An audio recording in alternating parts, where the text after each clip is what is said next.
Olá, boa tarde. Passageiros que voltavam de barco de Parintins passaram momentos de desespero na manhã de hoje. A embarcação em que eles estavam foi atingida por um tronco de árvore, que provocou vazamento no casco. Uma segunda embarcação foi usada para fazer o resgate dos passageiros até o porto de Manaus. A embarcação Coronel Tavares partiu de Parintins com destino a Manaus, transportando 240 passageiros. Já bem perto da capital, nas proximidades do bairro Puraquequara, zona leste da cidade, um tronco de árvore atingiu o barco. Com a colisão, parte do casco se rompeu e a água começou a invadir o porão. Uma bomba foi usada pelo proprietário para escoar a água, até a chegada do Corpo de Bombeiros e da Capitania dos Portos. Segundo os bombeiros, uma vistoria foi realizada e constatou que o barco poderia continuar o percurso escoltado pelas equipes. Mas bastante assustados, os passageiros se recusaram a seguir viagem. Uma segunda embarcação foi usada para remover os passageiros até o porto de Manaus. Algumas famílias, como a de seu Antônio, preferiram fretar uma lancha. Ele relata que o impacto da batida foi muito forte. Era aproximadamente 8 horas da manhã, né? Nós sentimos um grande impacto, uma batida muito forte na frente, no primeiro porão. Conversei com a família, né, que é meu filho, meu neto, minha filha. Se unimos, né, tudo em oração, né, e esperamos o socorro. E nós fretamos uma lancha, viemos embora e depois eu acredito que chegou o socorro, né. A embarcação Ana Beatriz, com capacidade para 2.000 pessoas, usada no resgate, chegou no início da tarde no porto da Manaus Moderna.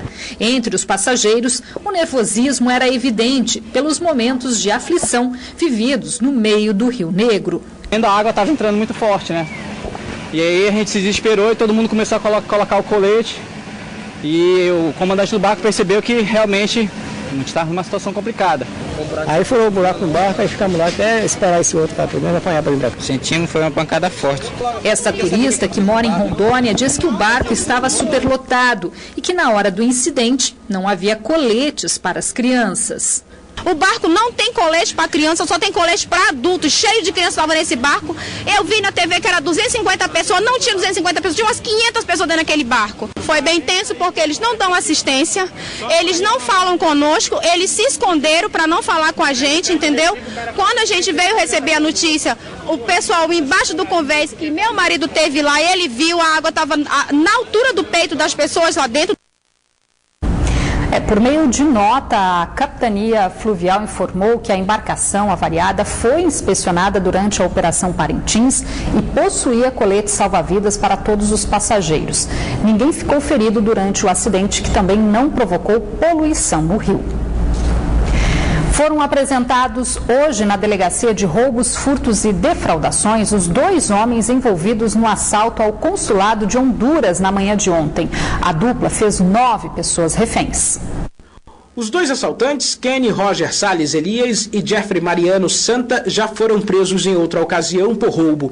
Nesta quarta-feira, eles foram apresentados na Delegacia de Roubos, Furtos e Defraudações, na zona centro-oeste de Manaus.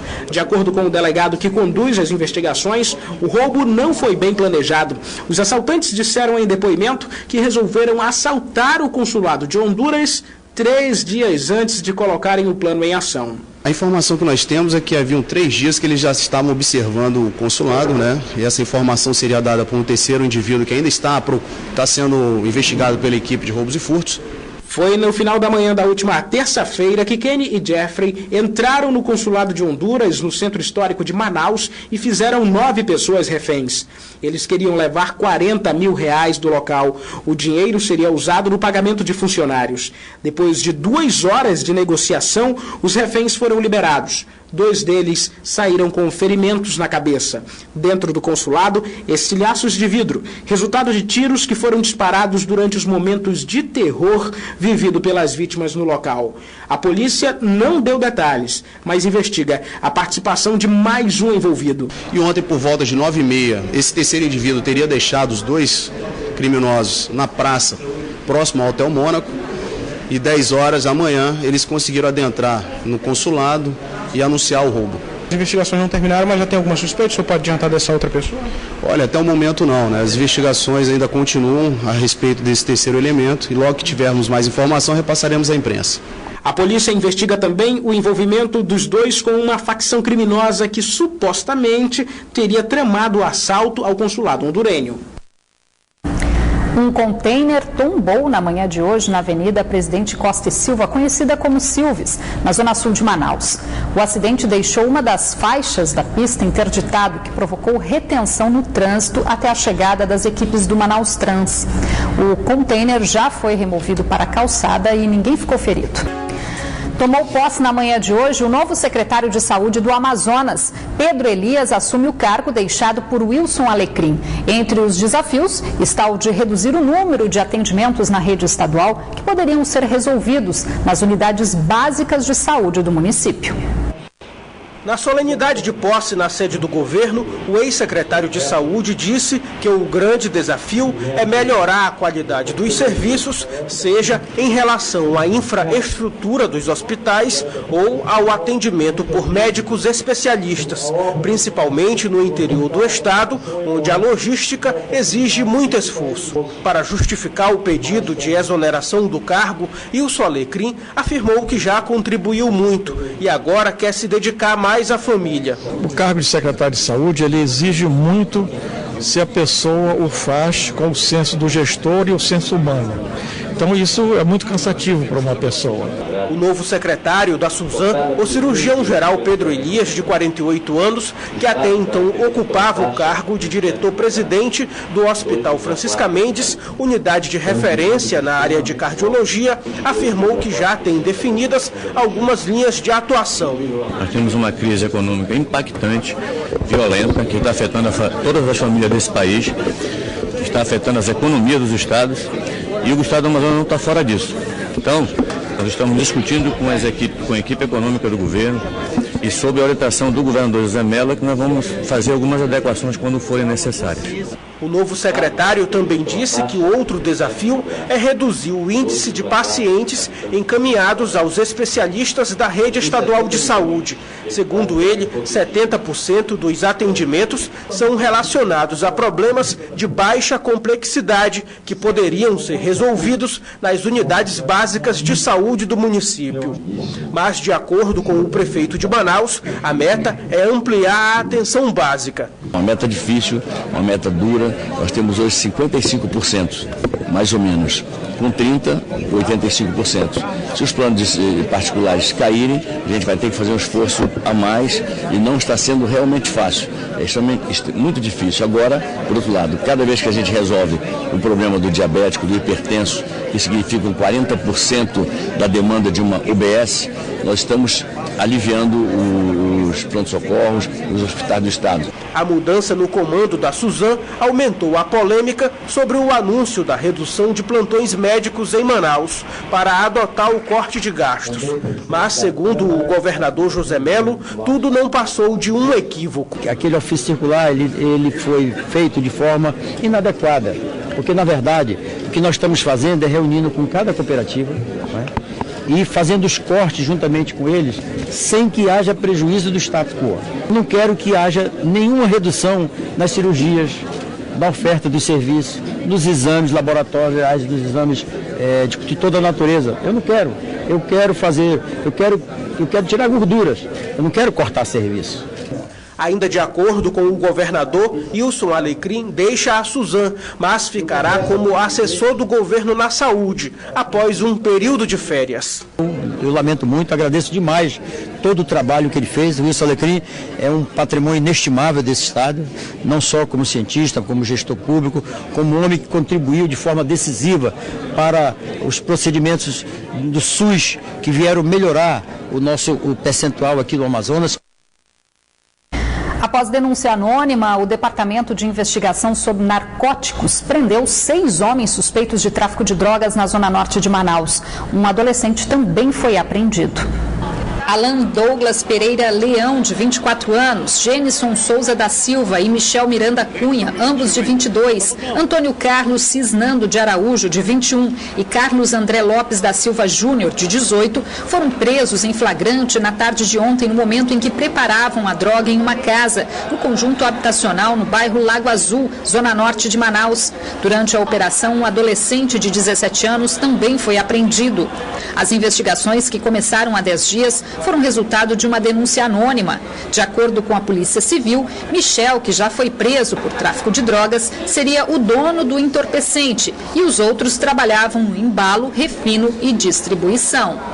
Essa demanda aí foi feita pelo DENARC para que a gente reforçasse a investigação e se ver melhor. E hoje conseguimos apreender aí 500 trouxinhas aí de entorpecente, uns 2,5 kg de entorpecente que ainda seria produzido pela quadrilha. A quadrilha é formada aí por 7 adultos, um menor, todos presos aí, e o menor apreendido por tráfico, associação para o tráfico, também tem a parte da corrupção de menores. Já Antônio é foragido do semiaberto do complexo penitenciário Anísio Jobim, onde cumpria a pena por roubo qualificado. Na casa foram apreendidos cerca de 3 quilos de drogas, entre maconha, oxi, cocaína, além de celulares e uma moto que, conforme a polícia, era utilizada para fazer a entrega do material aos compradores. Os 6 envolvidos foram autuados em flagrante por tráfico de drogas e associação para o crime. Antônio, que teria se passado por um irmão adolescente, também foi autuado por falsidade ideológica. Todos foram encaminhados à cadeia pública e o adolescente à delegacia especializada em apuração de atos infracionais. O Antônio deu o nome errado, ele falou que era o Emerson, o irmão dele, ia acabar prejudicando o irmão, mas por isso vai responder mais um crime, que é falsa identidade. A qualificação geral é tráfico, associação para o tráfico, é corrupção de menores para os maiores, e estão todos já presos, flagranteados, vão ser recolhidos para a cadeia pública já hoje. Um incêndio de grandes proporções destruiu uma casa na noite desta terça-feira no bairro Praça 14, zona centro-sul de Manaus. De acordo com o Corpo de Bombeiros, o fogo pode ter sido provocado por um curto-circuito em um dos quartos.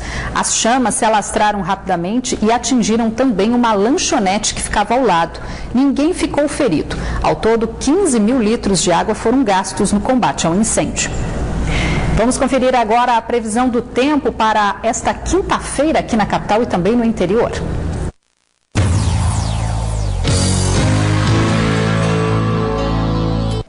Em Tabatinga, o tempo fica encoberto, com previsão de chuva. As temperaturas variam entre 22 e 34 graus. Em Novo Airão, o sol aparece entre nuvens e pode chover em pontos isolados.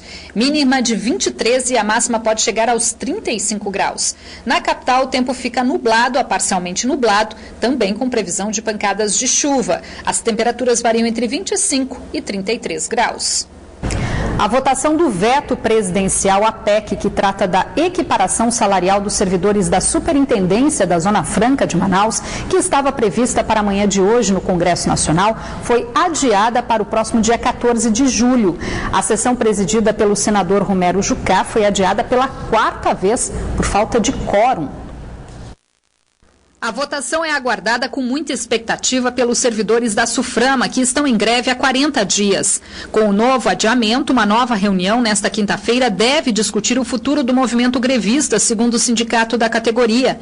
A derrubada do veto exige a maioria absoluta dos votos no Congresso Nacional, ou seja, 257 deputados e 41 senadores. Os servidores da autarquia estão em greve desde o dia 22 de maio, após a presidente Dilma vetar a medida provisória que reformularia o plano de cargos e carreiras da categoria. Na capital, apenas remédios e alimentos estão sendo liberados. Pelo menos 900 carretas estão paradas porque ainda não foram vistoriadas. Um prejuízo, segundo o Sindicato das Empresas de Transporte Rodoviário e Aéreo, que já atinge 182 milhões de reais. Segundo o Centro das Indústrias do Amazonas, o prejuízo para o polo industrial chega a R$ 1 bilhão nos 5 estados onde a autarquia atua. E além da indústria, o comércio também já está desabastecido aqui na capital, segundo a Câmara dos Dirigentes e Lojistas. Com pouco poucos votos de diferença, a PEC que previa a redução da maioridade penal de 18 para 16 anos nos casos de crimes graves não foi aprovada pelos deputados federais. Mas o assunto não termina por aqui. Tem ainda o texto original que precisa ser votado na Câmara e este prevê a redução para qualquer tipo de crime. A mudança divide opiniões, mas mesmo quem é a favor acredita que agora ficou mais difícil mudar a lei. A votação foi apertada na Câmara dos Deputados em Brasília e só terminou na madrugada de hoje. O texto base da proposta de emenda constitucional que reduz a maioridade penal de 18 para 16 anos nos casos de crimes graves foi rejeitada. Para ser aprovada, a PEC precisava de 308 votos a favor, porém alcançou apenas 303. O resultado foi o início de uma vitória, diz Graça Prola, da Secretaria de Justiça e Direitos Humanos e Cidadania do Amazonas. A nossa credibilidade aumentou com a nossa vitória de ontem, né? A vitória dos movimentos sociais, a vitória da sociedade em não penalizar adolescentes, meninos e meninas por crimes graves. Atualmente, no Amazonas, 165 menores passam pelo processo socioeducativo em 7 unidades de internação do estado. O assunto é polêmico e gera diversos questionamentos. E é por isso que o governo vota contra a redução da maioridade penal. Porque ele sabe que se ela for aprovada, um caos será certo no sistema penitenciário brasileiro. No Amazonas, por exemplo, segundo a Secretaria de Administração Penitenciária, existem vagas para 3.437 presos, mas a realidade é totalmente diferente. Os números alteram e bastante. São 9.119 detentos nos presídios do Amazonas. Isso sem a chegada dos menores. O texto original ainda vai ser votado na Câmara dos Deputados em Brasília, na semana que vem ou depois que os parlamentares voltarem do recesso. No texto original, a redução da idade penal para 16 anos é mais abrangente e, neste caso, o menor responderia por qualquer tipo de crime. O presidente da Comissão de Direitos Humanos da OAB apoiava o texto que foi rejeitado. E para ele agora será muito difícil que a próxima votação tenha um resultado positivo. Se esse, que era mais condescendente, não passou, quanto mais o mais rígido no sentido de abordar todos os crimes. E digo para você por quê. Essa questão da maioridade penal não é a questão de ser contra ou a favor, é entender isso com amplitude. A secretária da Sejusc também não acredita que a polêmica PEC da maioridade seja aprovada. Então nós acreditamos que o próximo texto que vier, com certeza nós teremos, né, pela questão do direito mesmo constitucional garantido, que seremos vencedores novamente. O Brasil é o terceiro país que mais prende. Só é ultrapassado pelos Estados Unidos e a China. A população carcerária do país é de 715 mil presos. Na opinião de especialistas, se a redução da idade penal for aprovada, o gargalo do sistema penitenciário sofreria de vez um colapso, pois seria mais 30 mil menores inseridos nas cadeias do Brasil. Segundo Epitácio Almeida, o atual sistema já contraria a lei de execuções penais. O principal descumpridor da lei é o Brasil. O Estado não cumpre as leis. A lei de execuções penais tem 10 anos. Ela preconiza que, falando de jovens, ela preconiza que teriam que haver presídios para jovens de 18 e 21 anos. Eles teriam que estar apartados dos criminosos mais antigos, vamos dizer assim. Isso tem 10 anos. Até hoje o Brasil não cumpriu. Até hoje o nosso Estado não tem esses presídios. Até hoje o Brasil não cumpre aquilo que legisla. Então seria mais uma legislação, essa questão de apartar os menores, que passariam a responder como maiores, seria mais uma legislação que o Brasil certamente não cumpriria. É muito problema para ser resolvido, né? A Prefeitura de Manaus anunciou esta tarde o início da primeira obra de revitalização do Centro Histórico com recursos do Programa de Aceleração do Crescimento do Governo Federal. A reforma da Praça da Matriz vai custar R$6,5 milhões. Orestes Litaif. A obra de revitalização da Praça da Matriz deve ter um investimento de R$6,5 milhões. O anúncio foi feito hoje à tarde pela Prefeitura de Manaus e pela Caixa Econômica. E a obra faz parte do Programa de Aceleração do Crescimento PAC Cidades Históricas. A Praça da Matriz é um dos pontos turísticos mais conhecidos de Manaus e as obras devem começar ainda este mês. Isso é uma obsessão positiva, uma obsessão santa para mim. Nós temos sendo a cidade recomposto, devolvendo ao povo de Manaus a sua própria alma, a sua própria identidade. A revitalização da Praça da Matriz, além de resgatar um ponto turístico da cidade, deve alavancar ainda mais o comércio local. Com a obra que vai ser feita, com certeza nós vamos trazer um volume maior de turismo e as lojas também vão ter condições de vender muito mais, levando isso daí a cada vez mais a melhoria do centro da cidade. O Programa de Aceleração do Crescimento, o PAC Cidades Históricas, ainda deve contemplar outras reformas aqui no centro da cidade. Os investimentos devem ultrapassar 33 milhões de reais. A obra de revitalização da Praça da Matriz deve ser concluída no final deste ano. Oreste Litaif para o Band Cidade. E esta edição do Band Cidade fica por aqui. Para rever o nosso telejornal, acesse band.com.br/Amazonas. E não se esqueça que você também pode acompanhar a nossa programação pelo Facebook. Acesse facebook.com/Band Amazonas e curta a nossa fanpage.